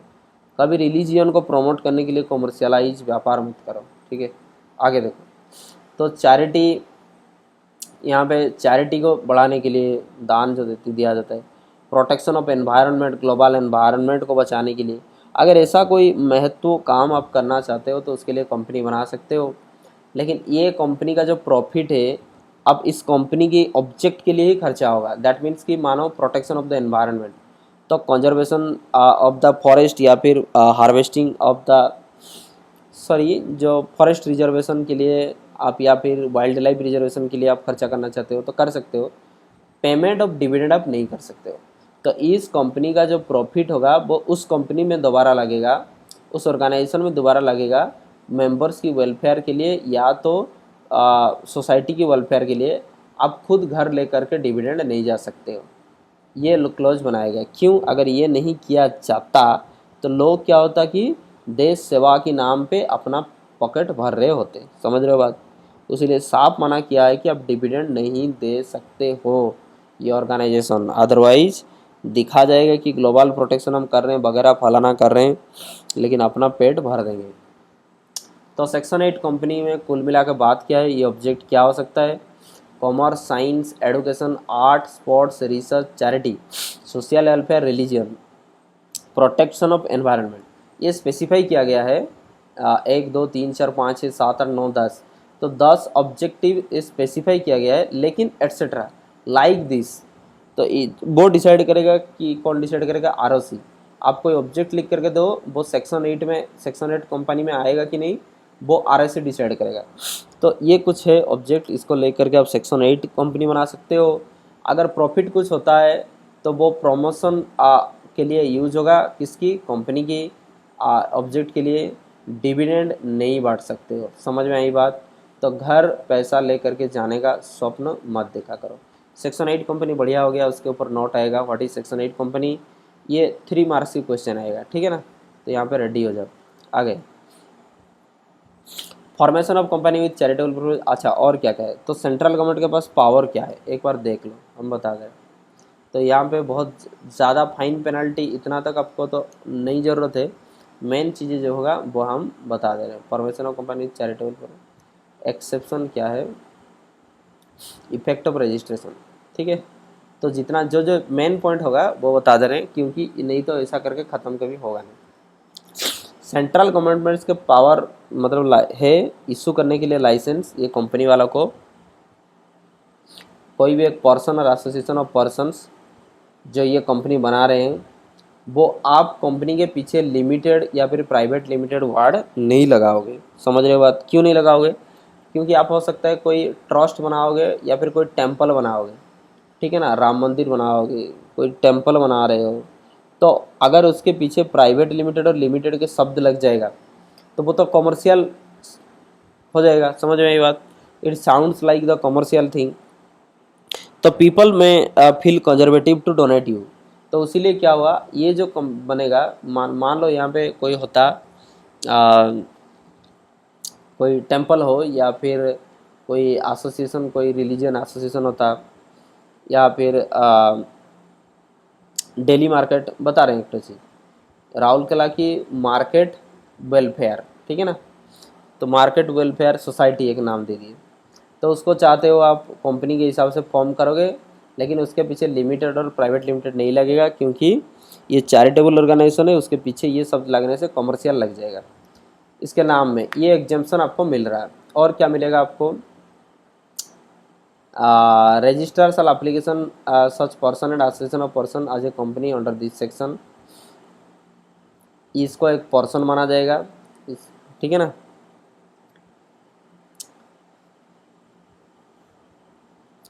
जब सेंट्रल गवर्नमेंट को ये सेटिस्फेक्शन रहेगा और आप प्रूव करके दिखाओगे कि आप चैरिटेबल काम करने वाले हो, तब जा कर के या तो इस लॉ के हिसाब से या फिर कोई भी प्रीवियस लॉ के हिसाब से तब जा कर के आप फॉर्म कर सकते हो। सेक्शन 8 में has been within the object with the restriction prohibition may by license allow the company to registration object such conditions central government may deem fit change its name by omitting the word limited।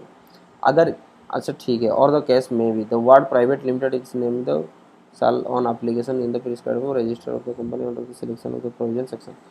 तो बात यही है, आपको जो exemption मिला था कि limited और प्राइवेट लिमिटेड शब्द आपके पीछे नहीं लगेंगे। अगर आप सारे के सारे कंडीशन सब फुलफिल करते हो तो ठीक है, नहीं फुलफिल करते हो तो क्या होगा, वापस आपकी कंपनी सेक्शन 8 कंपनी से हटाया जाएगा और या तो प्राइवेट लिमिटेड कंपनी बना दिया जाएगा या तो पब्लिक लिमिटेड कंपनी बना दिया जाएगा। फिर आपका नुकसान क्या होगा, ना private limited company public limited company बन जाएगा, तो उस हिसाब से आप फिर जिस हिसाब से डोनेशन वगैरह कलेक्शन कर रहे थे नहीं कर पाओगे। ये कमर्शियल बिजनेस गवर्नमेंट प्रूव कर देगा। समझ में आई बात। और चैरिटेबल ऑर्गेनाइजेशन से आप बन जाओगे कमर्शियल प्रोमोटर बिजनेस, तो आप फिर टैक्स देने लगोगे गवर्नमेंट को भारी मात्रा में और आप डिविडेंड भी हालांकि दे सकते हो। वही बात है, समझ में आई बात।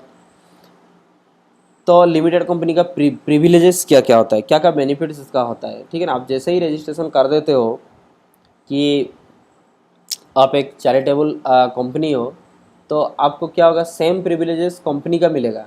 पूरा एक कंपनी का जो एक पब्लिक कंपनी का जो प्रिविलेजेस होता है वो सेम बेनिफिट आपको मिलेगा। समझ में आई बात। फार्म आपकी मेंबर हो सकता है, ए फार्म में भी ए मेंबर ऑफ द कंपनी। तो ये जो चैरिटेबल कंपनी है उसका एक फार्म भी कंपनी मतलब मेंबर बन सकता है, ठीक है।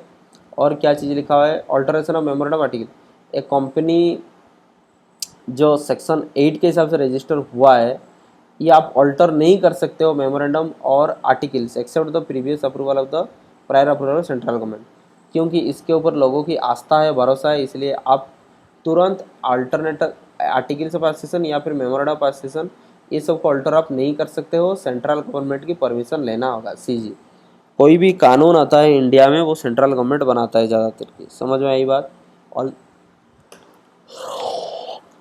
All these are the matters of the central government, that's why वो लॉ बना के रखा है। और कोई कंपनी के हिसाब से conversion into any kind of company, ठीक है। तो सेक्शन 8 कंपनी है, चैरिटेबल कंपनी है, आप चाहते हो कन्वर्ट करना, तो इस सेक्शन के हिसाब से जो कंपनी बना है वो बाकी कंपनी में कन्वर्ट हो सकता है आपकी रूल रेगुलेशन को प्रिस्क्राइब्ड करके। तो पहले आप चैरिटेबल ऑर्गेनाइजेशन के हिसाब से बनाए थे, बाद में आप देख रहे हो कि बहुत बढ़िया व्यापार हो गया तो आप इसको चाहते हो कॉमर्शियल बिजनेस बना दोगे, तो आप कर सकते हो कंपनी का जो रूल्स जो है कंपनीज एक्ट की फॉलो करके, ठीक है। फिर आगे क्या लिखा है, इस कंपनी रजिस्टर जो इस सेक्शन 8 कंपनी होता है कंपनी और एनी आपको एक स्पेशल रेजोल्यूशन पास करना होगा। अगर आप कंपनी को इसकी जो टाइप्स है उसको कन्वर्ट करना चाहते हो तो आप स्पेशल रेजोल्यूशन पास करना होगा। तो स्पेशल रेजोल्यूशन मेजर लोगों के साथ रेजोल्यूशन पास किया जाता है मीटिंग में, जनरल मीटिंग अप्रूविंग सच कन्वर्जन। तो जनरल मीटिंग किसको कहा जाता है, आगे पूरा मीटिंग के ऊपर बहुत बड़ा एक चर्चा है, बहुत बड़ा चैप्टर है मीटिंग के ऊपर, तो वो वहाँ पे बात करेंगे। तो जनरल मीटिंग मतलब शेयर होल्डर डायरेक्टर सबको साथ में ले करके जो मीटिंग होता है उसको जनरल मीटिंग कहा जाता है। उसमें आप रिजोल्यूशन पास करोगे, समझ में आई बात। दैट मीन्स कि वो डिसीजन पास करोगे तब जा कर के आप अपना कन्वर्ट कर सकते हो, अदरवाइज डायरेक्टर्स खुद मिल करके नहीं कर सकते। ये बात हुआ। आपकी जो लाइसेंस है वो रिवोक हो सकता है, रिवोकेशन ऑफ लाइसेंस लिखा हुआ कब हो सकता है, वो लिखा हुआ नीचे company virus the company contravenes. तो आप अगर खिलाफ करते हो, आप लॉ को मतलब उल्लंघन करते हो तो आपको यहाँ पे आपके लाइसेंस जब्त हो सकता है। समझ में आई बात। कोई चीज़ licence issued and affairs of the company are conducted prudently और वायलेशन ऑफ द, तो आप फ्रॉडलेंटली काम कर रहे हो, मिस अप्रोप्रिएशन काम कर रहे हो, चैरिटेबल ऑर्गेनाइजेशन के हिसाब से खोल करके कुछ लोग को ठग दिए, कुछ किए, तो फिर आपको तुरंत वहाँ पे आपका लाइसेंस जब्त हो जाएगा, ठीक है ना। जिस सब्जेक्ट के लिए खोले हो उसको वायलेशन नहीं करना है, तो यहाँ पे लिखा ही होगा तुरंत उस हिसाब से आपके रिवोकेशन हो जाएगा, तो आपके नाम के पीछे लिमिटेड प्राइवेट लिमिटेड आ जाएगा। तो जनरली सेक्शन 8 कंपनी जो होते हैं, सेक्शन 8 के कंपनी के पीछे लिमिटेड या प्राइवेट लिमिटेड शब्द इसलिए नहीं लगता है कि आप कमर्शियल बिजनेस हो नहीं, लेकिन आप इलीगल एक्टिविटी किए हो तुरंत आपकी लाइसेंस रिवोकेशन होगा, नहीं तो आपको लिमिटेड प्राइवेट लिमिटेड वर्ड लग जाएगा, सेक्शन 8 लाइसेंस हट जाएगा, आप बिल्कुल कमर्शियल व्यापार आपको बना दिया जाएगा। ठीक है, तो आप कहोगे पैसा वैसा तो मार दिए, फ़ायदा तो हुआ, फिर कमर्शियल बिजनेस करने से क्या मतलब। नहीं नहीं, वो फाइन पेनल्टी आपको जो भी रूल रेगुलेशन तय होगा गवर्नमेंट की वो सब करना ही है, उसके बाद आपको लिमिटेड या फिर प्राइवेट लिमिटेड कंपनी बना दिया जाएगा। ठीक है ना। आवाज़ आज बहुत ज़्यादा हम निकाल नहीं पा रहे हैं, बहुत मतलब थोड़ा गला बता रहे थे उस दिन से बैठ रहा है, मतलब सर दर्द की वजह से कुछ हो गया क्या कुछ। जनरली तबीयत हमारा ख़राब नहीं रहता, लेकिन एक्सीडेंटली हो जाता है, जनरली नहीं। तो before such revocation central government में give written notice to its intention. तो आपको रिवोकेशन से पहले आपकी लाइसेंस हटाने से, रिवोकेशन मीन्स रिजेक्शन, रिजेक्शन से पहले आपको नोटिस दिया जाएगा और सफिशिएंट टाइम दिया जाएगा कि you will be hard in the matter. That means कि आपकी सुनवाई के लिए आपको बहुत वक्त दिया जाएगा। लाइसेंस जहाँ पे आपको हटा दिया जाता है तो सेंट्रल गवर्नमेंट से हटा दिया जाएगा, तो वहाँ पे वही लिखा हुआ है कि या तो जब सेंट्रल गवर्नमेंट आपकी लाइसेंस हटा देंगे चैरिटेबल ऑर्गेनाइजेशन की, तो क्या होगा, तो वहाँ पे आपको डायरेक्ट कोई दूसरा कंपनी जो सेम व्यापार कर रहा है उसके साथ अमालगामेट कर दिया जाएगा। समझ में आई बात। अच्छा, लाइसेंस के ऊपर बहुत ज़्यादा और चर्चा यहाँ पे ज़रूरत नहीं है सेक्शन 8 के हिसाब से। जिसको बिल्कुल लग रहा है ये चाहिए तो इसको स्क्रीनशॉट करके आप खुद पढ़ सकते हो, अंडरस्टैंड द। उसके ऊपर अगर और ज़्यादा पढ़ना है तो लाइसेंस रिजेक्शन से क्या होगा का वगैरह हम बिल्कुल डायग्राम में जा करके हम बता देंगे। फाइन पेनल्टी पनिशमेंट आपको बिल्कुल लगेगा, क्योंकि आप चैरिटेबल ऑर्गेनाइजेशन का लाइसेंस मिला था, तो जो भी यहाँ पे डिफ़ॉल्ट रहेंगे, ठीक है ना, तो उस सबको फिर पनिशमेंट वगैरह दिया जाएगा। कितना तक लिखा हो, fine varying from 10 lakh rupees to 1 crore rupees. तो यहाँ पे 10 लाख टू 1 करोड़ रुपीज़ लगेगा यहाँ पे फार्म को, बिजनेस को। And the director and every officer of the company in default shall be punishable with the imprisonment for a term which में extend. समझे बात। इसी दो थिंग डायरेक्टर वगैरह के लिए किए भी, और जो भी ऑफिसर यहाँ पे फल्टी होंगे उनको जेल भिजवा जा सकता है। कितना तक ना, ए पीरियड ऑफ 2-3 ईयर्स तक एक्सटेंड हो सकता है। ठीक है, varying from 25,000 rupees to 25 lakh तक आपको फाइन पेनल्टी लगेगा। तो जो कोर्ट ऑफ लॉ होते हैं वो डिसाइड करते हैं, कोर्ट ऑफ लॉ डिसाइड करते हैं कि आपको कितना फाइन पेनल्टी लगेगा। समझ में आई बात, जो कि हाईएस्ट 25 लाख तक भी हो सकते हैं। यही बात लिखा, और 447 के हिसाब से आपको पनिशमेंट दिया जाए।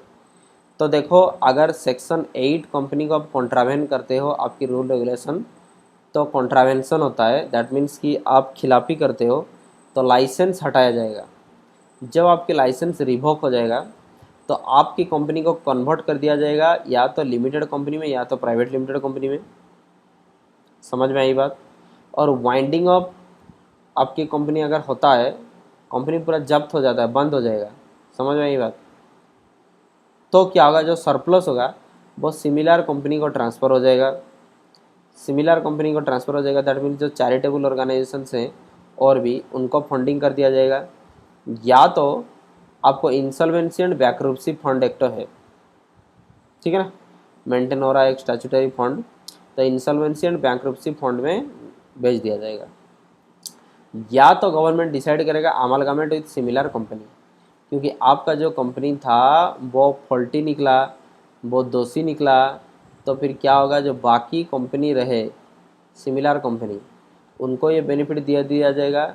या तो ऐसा भी डिसाइड हो सकता है कि दूसरा जो सेम लेवल में कंपनी चल रहा है सेम चैरिटेबल ऑर्गेनाइजेशन में आपको मर्ज कर दिया जाएगा। पनिशमेंट कितना तक लगेगा, 10 लाख से 1 करोड़ लगना है, ठीक है ना। कंपनी को, जो सेक्शन 8 कंपनी है उसको 10 लाख से 1 करोड़ लगेगा। ऑफिसर जो भी फॉल्टी होंगे उसको 25,000 से 25 लाख तक और 3 साल तक सज़ा सुना जा सकता है। यही बात है, ठीक है। एक्सेप्शन वगैरह ये नहीं चाहिए। और यहाँ से डायग्राम हम बता दे रहे, तो हम पढ़ रहे हैं अभी तक सेक्शन 8 कंपनी, तो साथ ही साथ हम यहाँ पे टाइप्स ऑफ कंपनी की भी बात कर रहे हैं और फॉर्मेशन ऑफ कंपनी की भी बात कर रहे हैं। और तब सबसे पहले दिया हुआ जो कि सबसे मतलब आखिरी तरफ देना चाहिए, types of director, whole time director, ये वगैरह वो फलाना ढिमका, अरे वो तो मैनेजमेंट पार्ट में आता है, वो पहले सबसे कैसे दे दिया था, तो उसको बाद में चर्चा होगा नेक्स्ट क्लास में, ठीक है। तो सेक्शन 8 कंपनी में क्या होता है यहाँ पे देख लो। वो चैरिटेबल ऑब्जेक्ट को प्रमोट करने के लिए कर सकते हो। नंबर 1, सिर्फ और सिर्फ चैरिटेबल ऑब्जेक्ट, जैसे कि आर्ट को बढ़ावा देना चाहते हो, एडुकेशन को बढ़ावा देना चाहते हो, कोविड को इस संसार से हटाना चाहते हो, तो कोविड रिमूवल एक चैरिटेबल ऑर्गेनाइजेशन खोल सकते हो। तो वही बात हो गया यहाँ पे कि आप कोई भी चैरिटेबल ऑर्गेनाइजेशन को बढ़ावा देने के लिए आप काम कर सकते हैं। Number 1। Number 2, application of profit. वो प्रॉफिट कैसे, इस जो सेक्शन 8 कंपनी चैरिटेबल ऑर्गेनाइजेशन है, इसका प्रॉफिट कहाँ जाएगा, इसका जो ऑब्जेक्टिव रहा उसी में ही प्रमोट होगा, उसी को प्रमोट करने के लिए प्रॉफिट लगेगा। सपोज हमारा ऑब्जेक्टिव है ये कि इंडिया में चाइल्ड एडुकेशन को बढ़ाएं, तो चाइल्ड एडुकेशन को बढ़ाएं इसका जो ऑब्जेक्टिव है, अगर इसका प्रॉफिट होता है तो सिर्फ और सिर्फ चिल्ड्रेन के लिए या फिर स्कूल के लिए या फिर चाइल्ड वेलफेयर के लिए ही लगेगा। समझ में आई बात। फिर यहाँ पे डिविडेंड नहीं दे सकते हो, तो इस कंपनी का डिविडेंड आप घर ले करके नहीं जा सकते हो, क्योंकि अगर ऐसा परमिशन मिल गया तो सब कोई मंदिर खोल देगा, समझ में आई बात, या फिर कोई भी जो गुरुद्वारा खोल देगा और फिर वहाँ से पैसा बढ़िया कमा करके डिविडेंड बांट करके खा जाएंगे। समझ में आई बात, ऐसा नहीं है।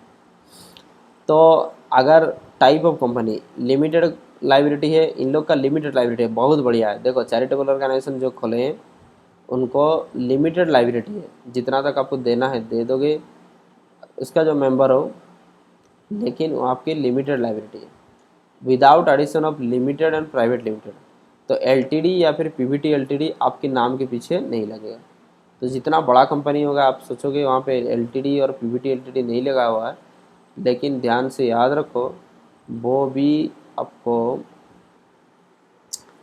कंपनी है लेकिन चैरिटेबल कंपनी है। हाउ स्टाटस इज ग्रांटेड, तो सेंट्रल गवर्नमेंट आपको ये सेक्शन 8 कंपनी ग्रांट करते हैं, लेकिन सेंट्रल गवर्नमेंट के पास पावर है, आरओसी को लाइसेंस दिए हैं, तो सेंट्रल गवर्नमेंट आरओसी को लाइसेंस मतलब परमिशन दिए हैं कि आरओसी इसको ग्रांट कर सकता है। तो इन जनरल आप समझ रहे हो। तो section 8 charitable organisation, that's why the power of granting such a company that lies in the hand of central government. However ROC में भी रजिस्टर कर सकते हैं। अगर लाइसेंस आपकी जब्त हो जाता है तो क्या, रिवोकेशन ऑफ लाइसेंस, अगर लाइसेंस आपकी जब्त हो जाता है तो क्या, तो सेंट्रल गवर्नमेंट में रिवोक लाइसेंस, आपके लाइसेंस हटाया जा सकता है। इफ कंडीशन ऑफ सेक्शन 8 और कॉन्ट्रावेंट, सेक्शन 8 की जो कंडीशन है अगर वो नहीं मानते हो, इसके लिए या तो फिर affairs of company conducted prudently, तो प्रूडेंटली आप कुछ काम किए हो, ठीक है ना, और प्रिजुडियल टू द पब्लिक इंटरेस्ट, ठीक है। पब्लिक इंटरेस्ट या अधिकार, जहाँ पे पब्लिक अधिकार डाइल्यूट होने पे जहाँ पे आपको चांसेस है, या फिर पब्लिक इंटरेस्ट में के खिलाफ जा रहा है, या फिर आप कोई गलत काम कर रहे हो, प्रूडेंटली काम कर रहे हो, तो आपका लाइसेंस जब्त हो जाएगा ये क्षेत्र में। अगर effect of revocation of licence, अगर लाइसेंस जब चला जाएगा तो कॉन्सिक्वेंसेस क्या होगा, आपके हाथ से वो लाइसेंस चला जाएगा चैरिटेबल ऑर्गेनाइजेशन, तो कॉन्सिक्वेंसेस क्या होगा, आपकी लिमिटेड या फिर प्राइवेट लिमिटेड का शब्द आपके पीछे लग जाएगा, और क्या नहीं लगेगा वो तो अलग बात है, ठीक है। जस्ट थिंग, छोटा बात ही था। फिर effect of revocation of licence, company अगर इशू करता है तो लिमिटेड प्राइवेट लिमिटेड आपके शब्द आपके पीछे लग जाएंगे। लग जाने से तुरंत क्या होगा, आप कमर्शियल कंपनी बन जाओगे, दूसरा दिन से टैक्स वगैरह आपको सब कुछ देना होगा, आप कमर्शियल कंपनी बन गए, तो यहाँ पे आपको डिविडेंड भी दे सकते हो। हालांकि उस डिविडेंड के ऊपर भी टैक्स लगता है, CDT, corporate dividend tax, income tax, सब कुछ आपको देना पड़ जाएगा। तो यहाँ पे कल देखेंगे कोई एक कंपनी रजिस्ट्रेशन हो जाता है, पूरा common company, private limited company का हो या फिर पब्लिक लिमिटेड कंपनी का हो, अगर वो रजिस्ट्रेशन होता है तो सेक्शन 9 में उसका इफेक्ट क्या है, दैट मीन्स कि what will be the effect of the section 9 company. Understand the points. सिर्फ और सिर्फ यहाँ पे 44 स्लाइड चल रहा है, हम एंड एक बार मार के दिखा देते हैं, 117 स्लाइड तक है सिर्फ और सिर्फ चैप्टर 1 के लिए। Understand the points. इतना सारा चीज़ हम आपके लिए रखे हैं, जो रिलेवेंट होगा उसके ऊपर चर्चा किया जाएगा। All these are the things जो रिलेवेंट नहीं होंगे वहाँ पे उसके ऊपर बात नहीं करेंगे। Thanks a lot. This is Dhiren Kaurmawat, assistant professor commerce, wishing a best of luck for your career. धन्यवाद। Good night all.